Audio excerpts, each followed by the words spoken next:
What if one simple breakfast habit from the 1950s could still save you real money every month in 2026, even when eggs and bread prices keep climbing? That's exactly what I wanted to find out. So for 30 full days, I ate breakfast exactly like my grandmother did back in the 1950s. I dug out her old handwritten recipe cards, followed her frugal habits, and lived that make it last mindset with no modern shortcuts. Some mornings felt surprisingly good. Some mornings were a complete disaster. And one specific habit shocked me, not just because of the money it saved, but because of how it changed the way I felt every single day. In this video, I'm going to show you everything, honestly. What I actually ate each day, how much it cost versus today's prices, the big wins, the epic fails, what I saved, and that one unexpected habit that became the biggest game changer of the entire 30 days. If you're tired of spending too much on breakfast and want to see what old-school frugal habits still work in 2026, stay with me till the end. The results genuinely surprised me. Here's how the whole experiment started. There's a photograph sitting in a box somewhere in my house, a black and white one, slightly yellowed at the edges. In it, my grandmother is standing in her kitchen, apron tied around her waist, a small pot on the stove, and a smile on her face that says she has absolutely no idea what inflation is, and honestly, good for her. Because right now, in 2026, just walking into a grocery store feels like a financial decision you need to prepare for. Eggs are still climbing, bread isn't cheap, and somehow the average person is spending more on breakfast alone than entire families used to spend on a full day of meals back in the 1950s. Something went very, very wrong somewhere, and I wanted to find out exactly when. So I went back. Not literally, I didn't build a time machine, but I went through my grandmother's old recipe cards, her handwritten notes, the habits my mom remembered watching as a little girl, and I pulled out every single frugal breakfast routine that kept families fed, satisfied, and somehow happy on almost nothing. And then I tested every single one of them for 30 days in 2026. Now, before you click away thinking this is going to be some boring experiment about eating oatmeal and being miserable, I want to be honest with you right now. Some of these habits were genuinely life-changing. A few of them saved me real money, numbers that actually made me stop and sit down for a second. But some of them, complete disaster. There were mornings where I stood in my kitchen at 6 a.m. wondering why I was doing this to myself. There were habits that looked beautiful on paper, but fell apart the moment real life got involved. And I'm going to show you all of it. The wins, the failures, the weird middle moments where I couldn't tell if I was making progress or just hungry. But here's the thing I want you to hold on to, and this is the part that genuinely surprised me. There was one habit, one specific thing my grandmother did almost every single morning without thinking twice about it. Something so ordinary, so completely unremarkable by 1950s standards that I almost skipped right over it. And it ended up being the most powerful shift of the entire 30 days, not just financially, but in a way I really didn't see coming. I'll get to that, but you have to stay with me because it doesn't show up until the results do. One more thing before we dive in. I went into this experiment a little skeptical. I'm not someone who thinks the old days were perfect. They weren't. Life was harder in a lot of ways, and I'm not romanticizing poverty or pretending that people didn't struggle. They did. But they also knew something about making the most of what they had, a skill that feels almost radical now. And maybe, just maybe, there's something in that still worth learning. All right, day one. Let's go.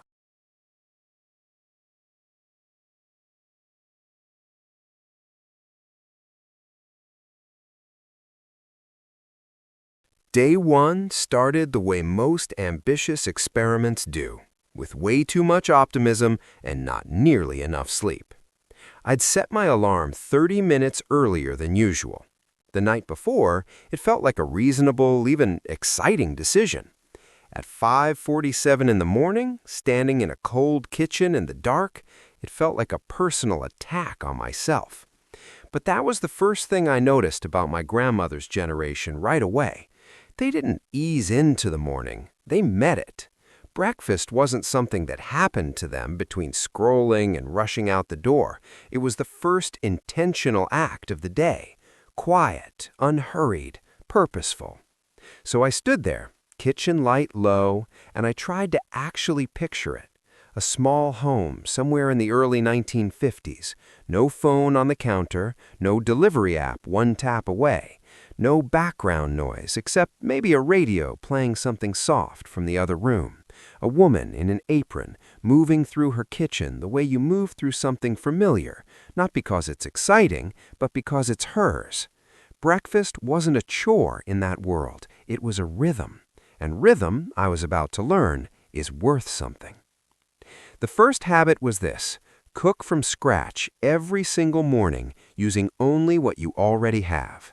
No special grocery run, no recipe that requires 17 ingredients. You open the pantry, you look at what's actually sitting there, and you build something from it. In the 1950s, this wasn't a philosophy anyone wrote blog posts about. It was just how Tuesday worked. Waste wasn't a concept you debated. It was something you couldn't afford. Every egg counted.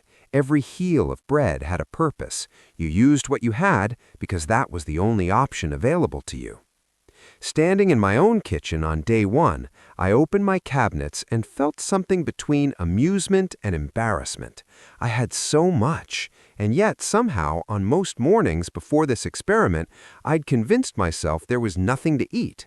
There were specialty items pushed to the back that I'd bought for a single recipe and never opened again.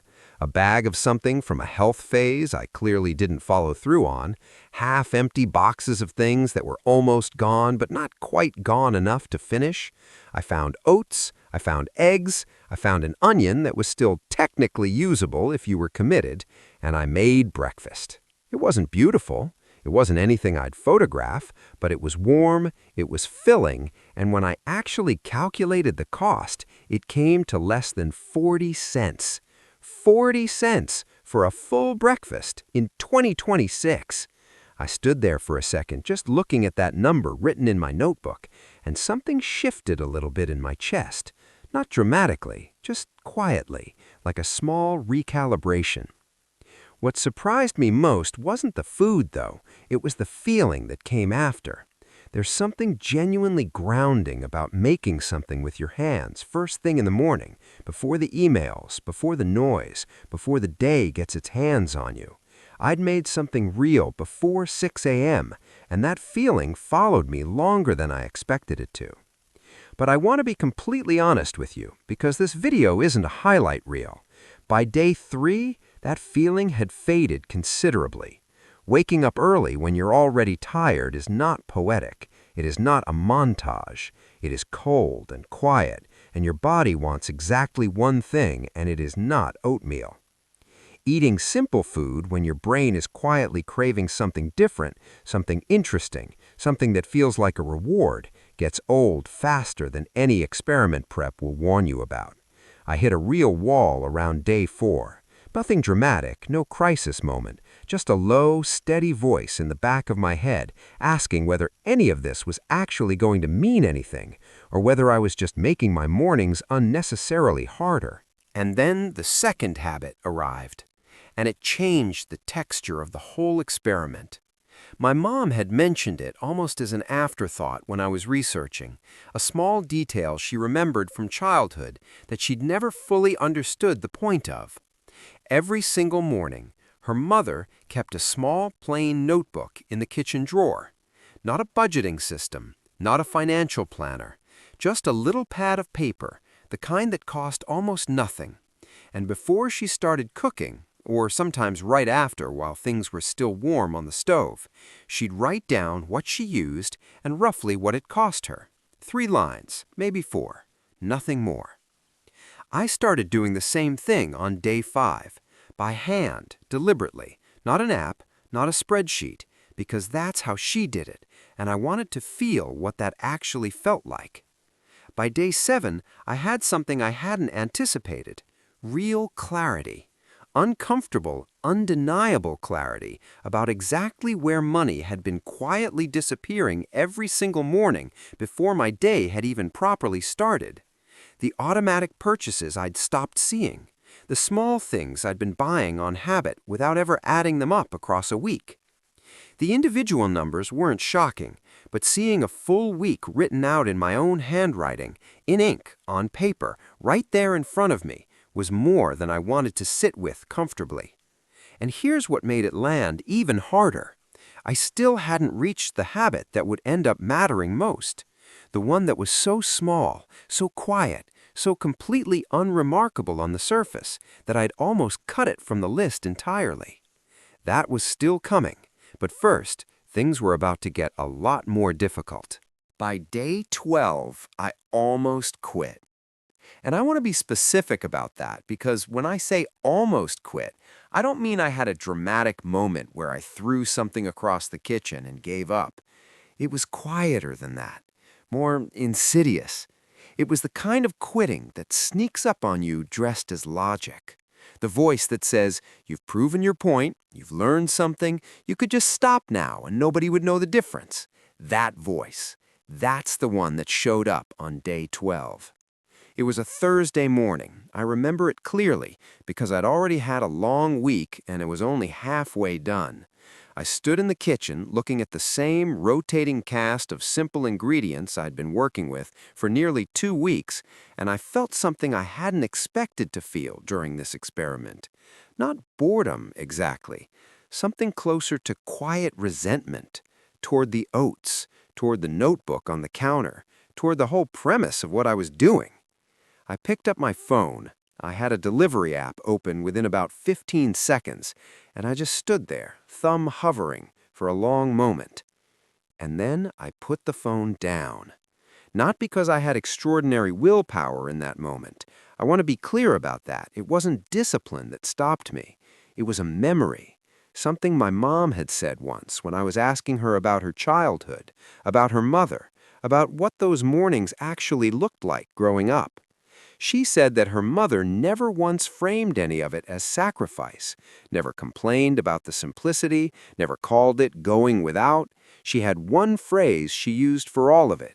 She called it making do. And my mom said the remarkable thing was the way she said it, not with resignation, not with bitterness, with something that sounded almost like quiet pride, like making do was its own kind of skill, its own kind of dignity. I put the phone down and made breakfast. And that specific morning, that unremarkable, stubborn, slightly resentful Thursday turned out to be the hinge point of the entire 30 days. Because what came after day 12 felt genuinely different. By day 15, something had shifted that I didn't have a clean explanation for at first.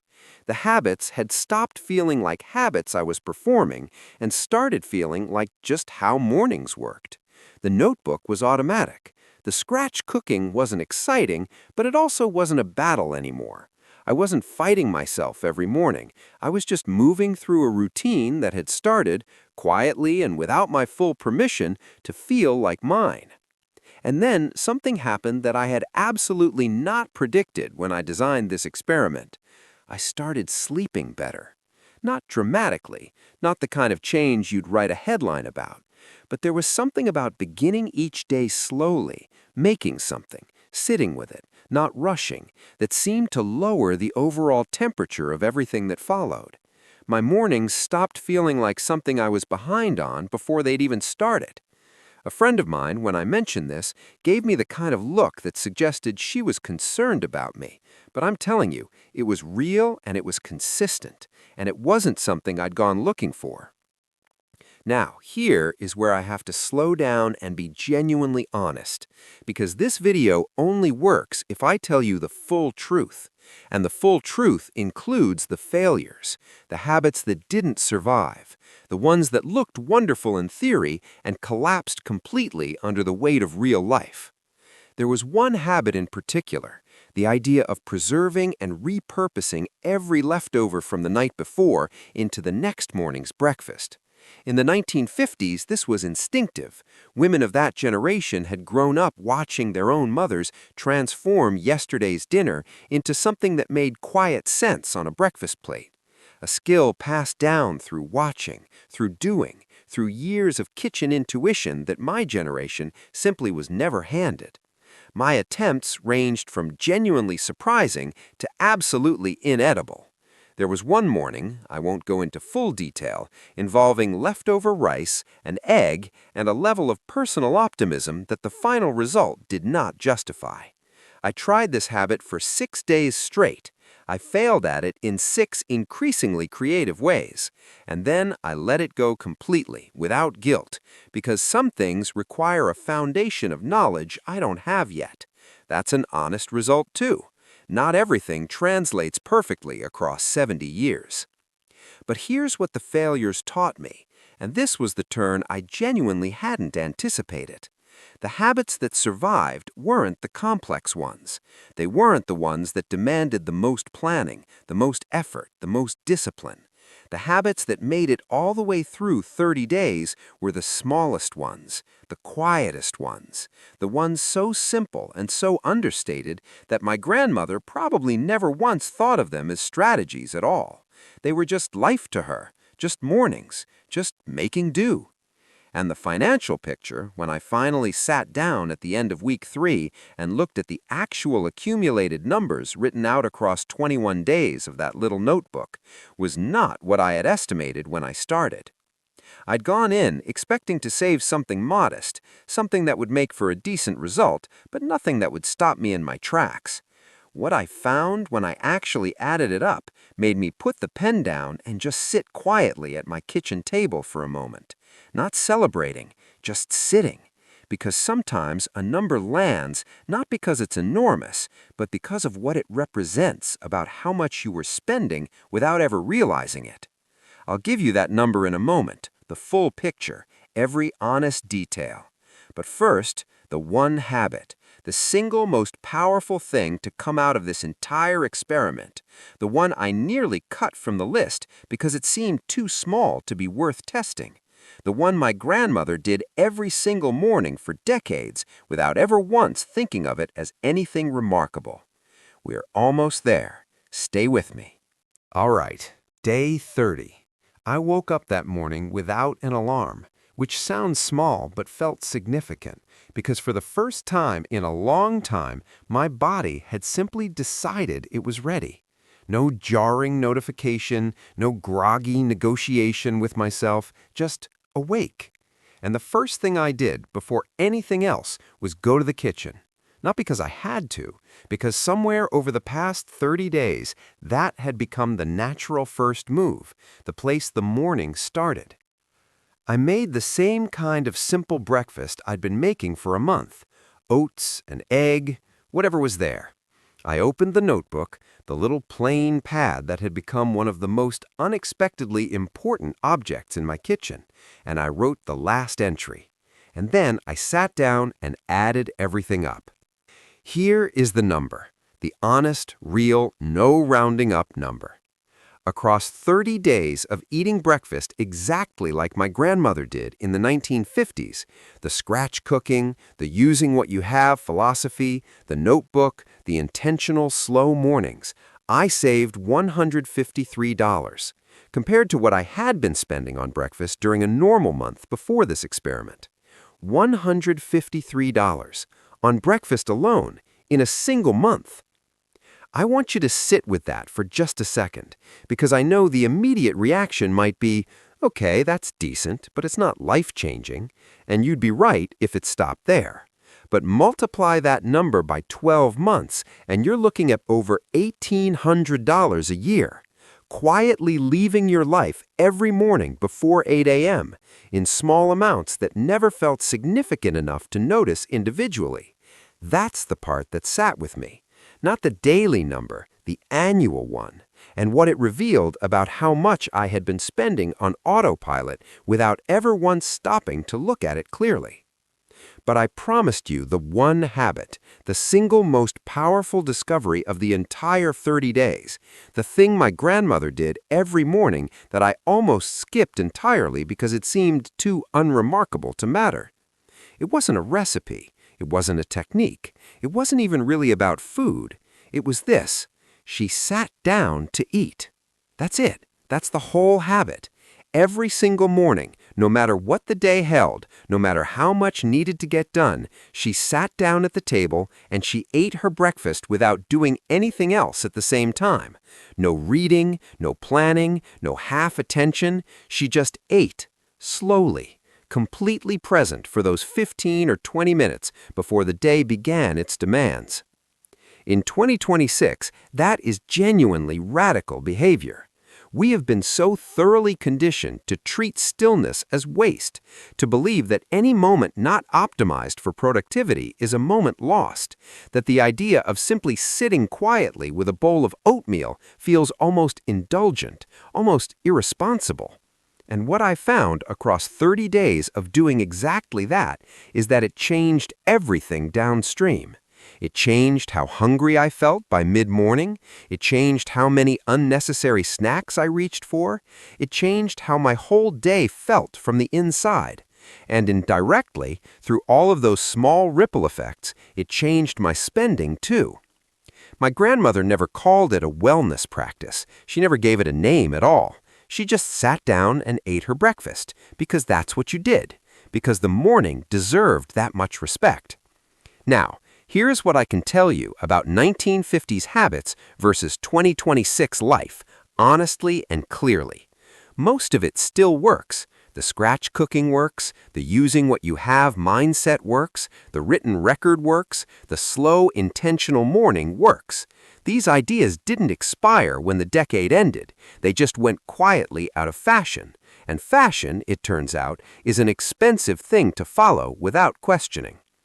What doesn't translate perfectly is anything that requires generational knowledge, skills that used to be passed down through kitchens and are now simply missing from most households. That's not a character flaw, it's just a gap, and gaps can be filled if you're willing to learn slowly and fail without drama. Here's what I'll leave you with, though, and I mean this genuinely. These weren't even the deepest habits. Everything we covered in this video, the savings, the notebook, the sitting down, the scratch cooking, that's the surface layer. There's a whole second level to how my grandmother's generation thought about food, about money, about the relationship between the two, that goes well beyond what happens before 8 a.m. Habits that affected not just breakfast, but the entire rhythm of how a household ran. How nothing was wasted, how everything had a second purpose, how people stayed fed and solvent and somehow unhurried through decades that by any modern measure were genuinely harder than what most of us are navigating today. That's the next video, and I think it's going to be the more powerful one. So if you want to be there for it, subscribe and turn on notifications, because that one builds directly on everything we've covered here, and coming in halfway won't do it justice. And before you go, if you're going to take one thing from this video and actually try it, even just for a week, even just one habit, drop the word breakfast in the comments right now. I read them, every one, and I genuinely want to know who's doing this alongside me. Because maybe the most important thing my grandmother's generation understood, the thing underneath all the habits and the recipe cards and the little notebooks, is that taking care of yourself doesn't have to be complicated or expensive. It just has to be intentional. And intention, it turns out, costs nothing at all.